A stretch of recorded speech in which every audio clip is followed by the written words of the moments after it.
First of all, I have a question for the representative of Deželna Banka. Some days ago, I read in the news that in the Vipava Valley, namely in Ajdovščina, they are planning the merger of two financial institutions. So one of the players is supposed to be Deželna Banka, and the other player is the municipality. So this is an attempt to create a model that would be closely connected to the territory. There is a, I think it's the investment, I don't remember the figure actually, but there, the news was that when establishing such a bank, having the role of a cooperative bank, this is also a bank where the local community takes part. There was a lot of skepticism and opposition by the Bank of Slovenia, saying that politics should not interfere with the banking issues. Do you have any information? Since I heard that it was the Deželna Banka taking part, I would like to hear your opinion. And there is a question for our Italian guest. Una cosa che mi sembra molto importante è soprattutto il collegamento della banca con il territorio, no? Quindi questa responsabilità nei confronti dell'ambiente in cui operate. Nel Friuli Venezia Giulia ci sono diverse banche cooperative, avete un network, praticamente un'organizzazione che coordina anche la politica finanziaria nei confronti di quella che è la cooperazione e di quello che è l'artigianato e la piccola industria, immagino, nel Friuli Venezia Giulia. Ecco, come li aiutate anche nel concreto? Forse qualcosa accennato alla realtà di San Giorgio, ma anche nel resto del Friuli com'è? Thank you very much. First, the bank will reply. Thank you very much. This is a very specific question, specific area. Unfortunately, I do not cover it within our bank, so I cannot correctly respond to your question. Maybe during the day, a member of the management board will be present and can provide the clarification. Thank you, Drago. Now, the Italian guest. Ma come ha detto lei, sono molti i modi. The companies are in great difficulties, as we said before. The most important is that we do not prevent the access to loans. In recent years, we increased the number of loans granted by 6%. We enabled the access to loans. We tried not to lock or close the door. We have to respect Basel as well. And since only have 56 million euro of equity, this is enough to remain within the framework of Basel. I believe what is key is to educate families. We need this direct contact with people. We could see that big banks, big systems that prevented access to new loans to entrepreneurs, this really hit the entire region. And this is really bad. And thus, they caused a lot of pain, suffer. The entire system suffers. Since we have very strong roots in local community, we cannot afford this. We have to stay with them. We have to stay with people in difficult times.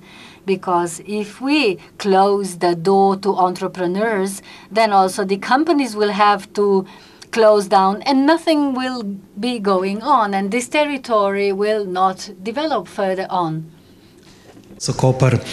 Alexander Batic from Koper. I've been working on the development of eco-villages and eco-place. This is a typical NGO. I would like to know, so this is a question for the Deželna Banka as well as for the Italian gentleman. So what is the practice of financing NGOs? Namely, the practice in Slovenia, as far as I know it, is that it is difficult to be granted a bridging loan as an NGO, although maybe you have concluded a contract with the state to carry out a project, but all the invoices have to be paid in advance.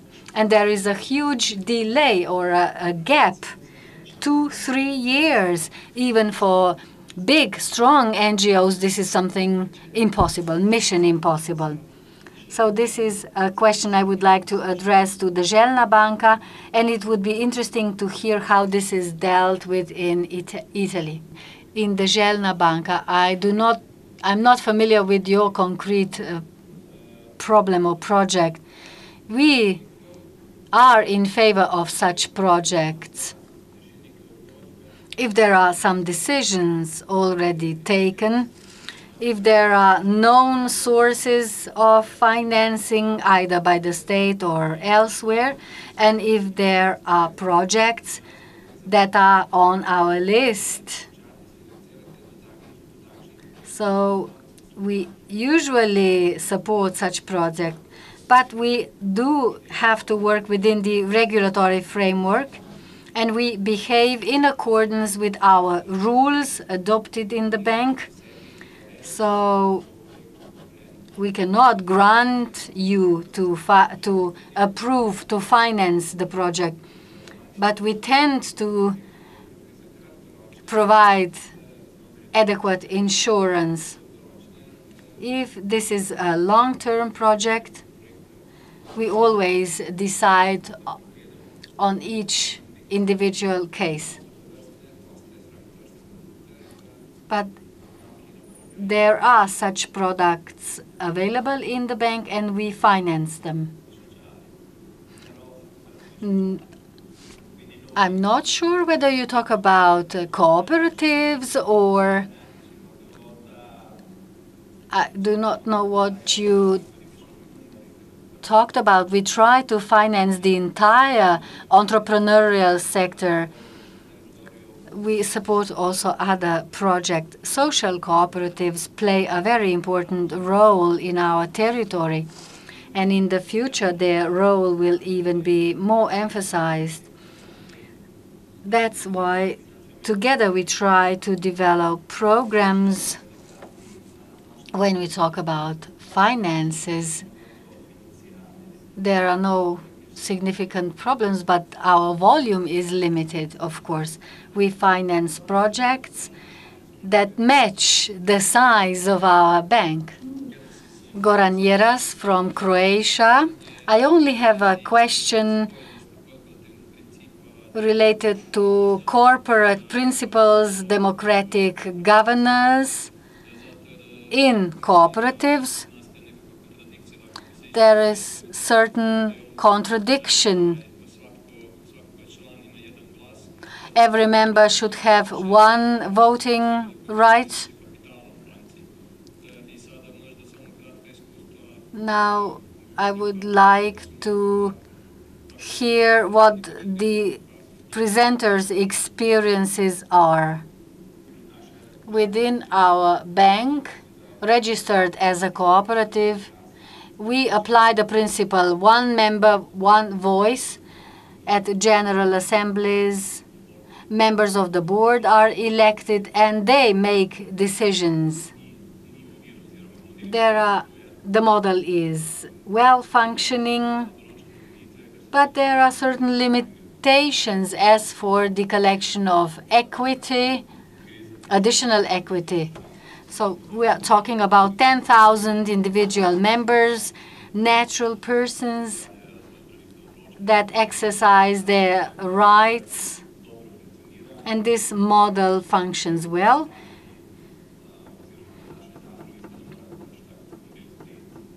So those who want to participate have to accept our model. The equity gathered, collected this way is sufficient. It matches our capital adequacy. The model is the way it is, no major problems, and I believe it will remain the same. There is no need to change it. Thank you. Various legislations in different EU member states regulate these things differently. So an extreme case is France, but let us listen to the Italian guest now. Sì, come dicevo, noi abbiamo 6.200. As I said, we have about 6,200 members. The problem of internal democracy exists. This is an important topic, but this is the way we have organized ourselves. We have the management board, which of course is elected by all the members. And at the General Assembly, all the members can be present. They are invited. Some 1,300 people usually attend the general meeting, and they elect the management council.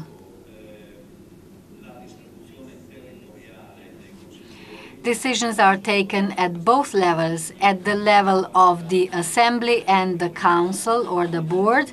We also have consultants for certain economic categories. In our consultancy board, there are experts in different fields, and they also have a vote. At the assembly, each member has his or her voice. In addition to the management board, there is a special consultancy board for our members.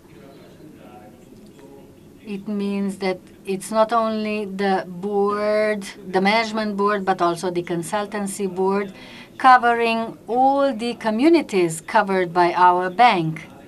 There is a special supervisory system which is based on regional network. And this regional network then gives its opinion, annual opinion, on the democratic system within our bank. Deželna banka is a bank, but the ownership is similar to cooperatives. In Deželna banka, we follow the principle. In Deželna banka, we stick to the framework prescribed by the regulations. We are a part of the Slovenian economic space, and we cannot cross it. We have been organized as a joint stock company according to the Companies Act, so we are not following this. I would like to add something. I did not respond to the previous question. If you want to become a member, you should file an application to the management board. You should be a resident in the territory where our bank operates, or at least you should be working in this territory. In the history of our bank,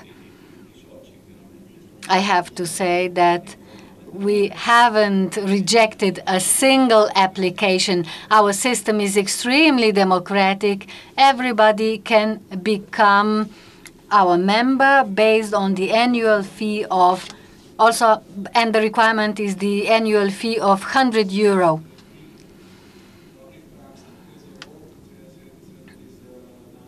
There are cases of best practices in Italy. So we can see that there are opportunities for banking cooperatives also in Slovenia when this is allowed by the legislation. And microfinancing could also be granted through banking cooperatives. So the experience shared show that there is a need. Whether there is enough will and energy to make it happen remains a question.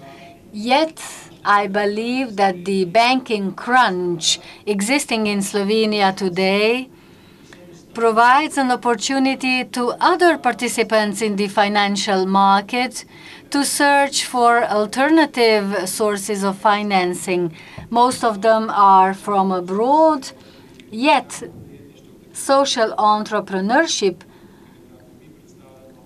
we also represent its base and can find its financing sources.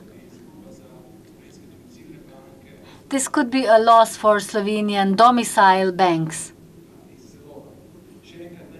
Once again, let me thank all the guests, the panelists, foreign guests. I would like to thank the audience and